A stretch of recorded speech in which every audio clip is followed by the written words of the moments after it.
अस्सलाम वालेकुम। यार ये नींद क्या होती है? नींद वो होती है जो क्लास में आती है। नींद वो होती है जो कि सबक पढ़ते वक्त आती है। लेकिन एक्चुअली नींद होती क्या है? यार नींद होती है एक्चुअली व्हाट इज़ नींद? नींद is a unconscious state in that can be change after a sensory stimulus. Yes, नींद जो होती है ना वो एक बेहोशी की एक हालत है, जैसे कोमा एक हालत होती है, लेकिन ये उससे कम शदीद तर होती है। ठीक है। तो नींद की कोई इतनी ख़ास डेफिनेशन नहीं है। खैर तो लेकिन जो नींद के बारे में आगे है वो ये है कि नींद की कुछ हालतें होती हैं, कुछ स्टेजेस होती हैं। जैसे इंसान सोता है तो कुछ हालतों से गुजरता जाता है। तो पहली स्टेज होती है, उसको बोलते हैं रैम स्लीप। एक्चुअली ये पहली नहीं होती, दूसरी होती है, लेकिन हम इसी के बारे में पहले बताएंगे। रैम स्लीप बोलते हैं रैंडम आई मूवमेंट। इस दौरान क्या होता है कि आपकी आंखें जो होती हैं वो तेज़ी से हरकत करती हैं। अब आप कहेंगे हमने तो कभी नहीं देखा, ना किसी ने मुझे बताया कि तुम्हारी आंखें ऐसे फड़क रही हैं, क्योंकि आपकी आंखें जो होती हैं उसके आगे पलकें जो होती हैं बंद होती हैं। इस वजह से इसको बोलते हैं रैंडम आई मूवमेंट स्लीप। इस दौरान क्या क्या हो रहा था? इस दौरान आपका दिमाग जो होता है वो एक्टिव होता है। इस दौरान आप ख्वाब देख सकते, इस दौरान आपको ख्वाब आते हैं। ख्वाब इसी दौरानिया में आते हैं। ये इतनी ज़्यादा रेस्टफुल नींद नहीं होती। इसके मुकाबले में एक दूसरी होती है नींद, जिसको हम बोलते हैं non random eye movement sleep या फिर स्लो वेव स्लीप। यह इंतहाई सुकून आवर स्लीप होती है, और इसी के दौरान आपको इसके दौरान ख्वाब नहीं आते, लेकिन ये सुकून आवर होती है। तो हम इसके बारे में बारी बारी बताएंगे आपको। सबसे पहले random eye movement sleep. Random eye movement sleep जो होती है, एक्चुअली ये होता है कि रैंडम आई मूवमेंट स्लीप जो होती है, इसके दौरान दिमाग आपका एक्टिव होता है, इसलिए इसको बोलते हैं पैराडॉक्सिकल स्लीप। लेकिन क्योंकि आप चलते वक्त भी एक्टिव होते हैं, जब आप होश में होते हैं तब भी आप एक्टिव होते हैं, लेकिन जब सो रहे होते हैं तब दिमाग आपका एक्टिव होता है। लेकिन आप जो हैं, आपका जिस्म जो है वो इतना एक्टिव नहीं होता, इसलिए इसको बोलते हैं पैराडॉक्सिकल स्लीप। खैर, इसकी कुछ खसूसियात होती हैं, जैसे कि इस दौरान आपको ख्वाब आते हैं। अब ये ख्वाब क्या होता है जो इसी दौरान ही क्यों आते हैं? एक्चुअली इस दौरान क्योंकि दिमाग काम कर रहा होता है, तो दिमाग से मुख्तलिफ़ किस्म के सिग्नल्स जा रहे होते हैं। तो वो तमाम सिग्नल जब आपके सबसे ऊपर वाले हिस्से में, जिसको कॉर्टेक्स बोलते हैं या नियो कॉर्टेक्स बोलते हैं, उस तक पहुंचते हैं, तो दिमाग इन सबको मिला जुलवा के एक कहानी बना देता है, जिसको हम कहते हैं कि हमें ख्वाब आया है। तो ये ख्वाब की कोई मुबहम सी है, जितना मैं जानता हूँ। एक ये खसूसियत है। दूसरी खसूसियत ये है कि इस दौरान आपका जो रिस्पिरेटरी रेट है या हार्ट बीट है, या आपकी ये इरेगुलर होते हैं।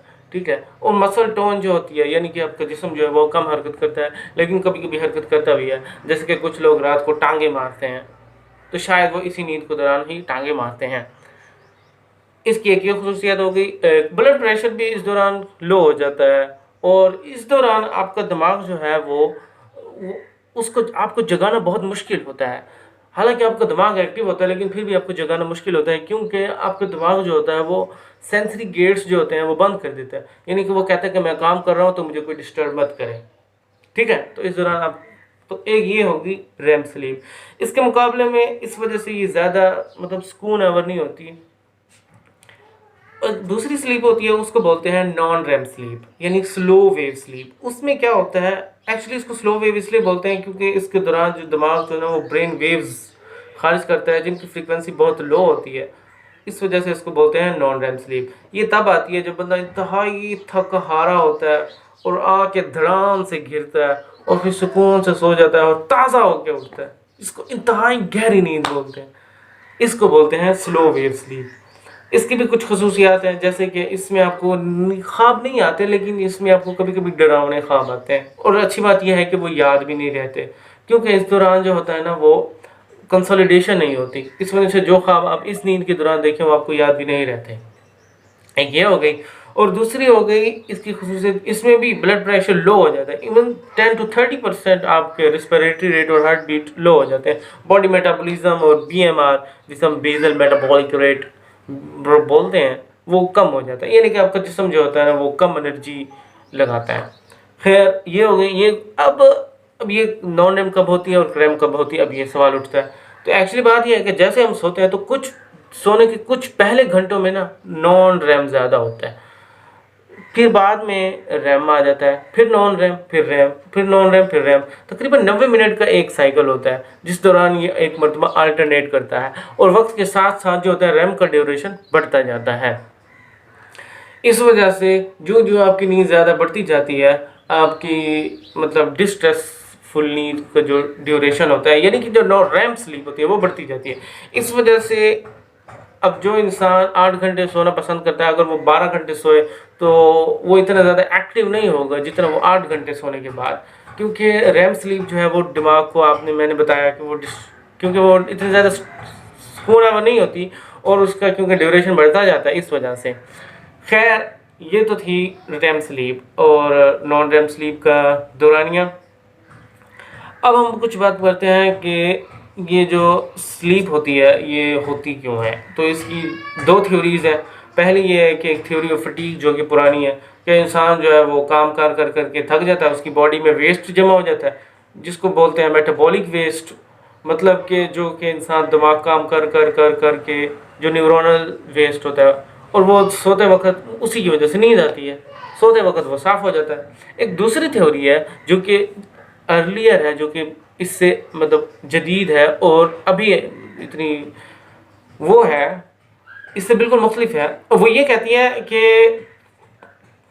दिमाग के कुछ, जिसको बोलते हैं कि sleep is an inhibitory active inhibitory process, यानी कि दिमाग जो है ना वो सोने के लिए ज़बरदस्त एनर्जी लगाता है और जानबूझ के दिमाग के प्रोसेस बंद कर देता है, और वो इस काम के लिए ज़बरदस्ती यानी एनर्जी लगवाता है।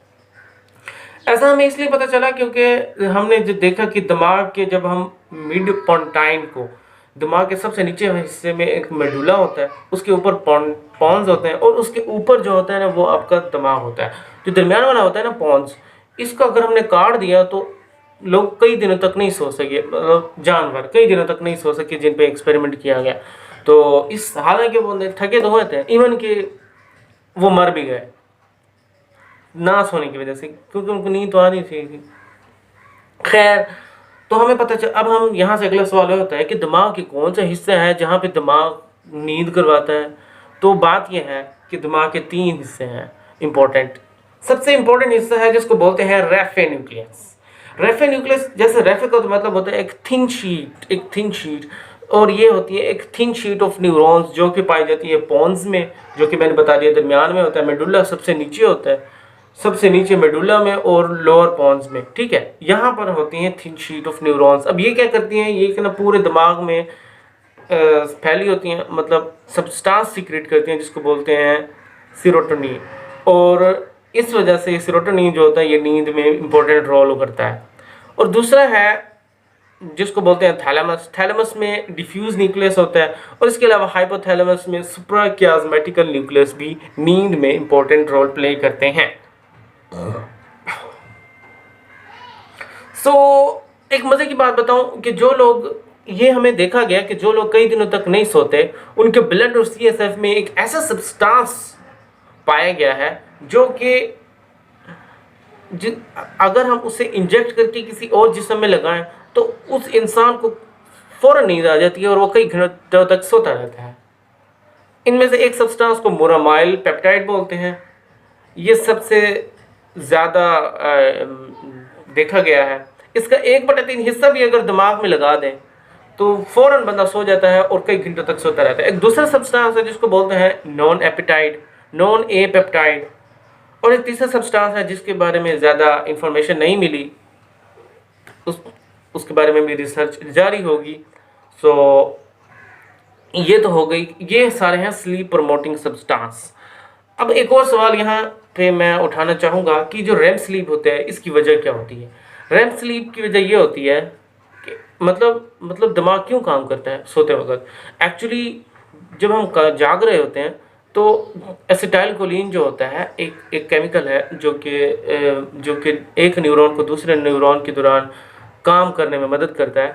मतलब कि एक इम्पल्स से दूसरे, एक न्यूरॉन से दूसरे न्यूरॉन्स में इम्पल्स जानी हो तो बीच में जो होता है वो एसिटाइलकोलिन होता है, जिसको न्यूरोट्रांसमीटर बोलते हैं। ये जागते वक्त भी होता है लेकिन सोते वक्त भी ये होता है रैम स्लीप के दौरान।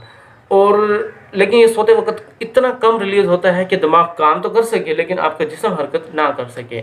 इसलिए इसकी वजह से आपको रैम स्लीप देखने को मिलती है। इसके अलावा अगर देखा गया है कि जो लोग मतलब कम सोते हैं उनमें रैम साइकिल एक वक्त में कम होगा, लेकिन वो रैम साइकिल अगले हिस्से में बढ़ जाएंगे। जिसको मतलब बोलते हैं कि अगर एक बंदा 8 घंटे सोता है, अगर वो 4 घंटे सोया है, तो वो उस दौरान जो रैम स्लीप के साइकिल थे जो रह गए थे वो अगली नींद में वो पूरे करेगा।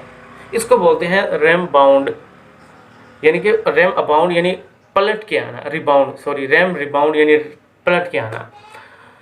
And the second thing that I want to tell you is that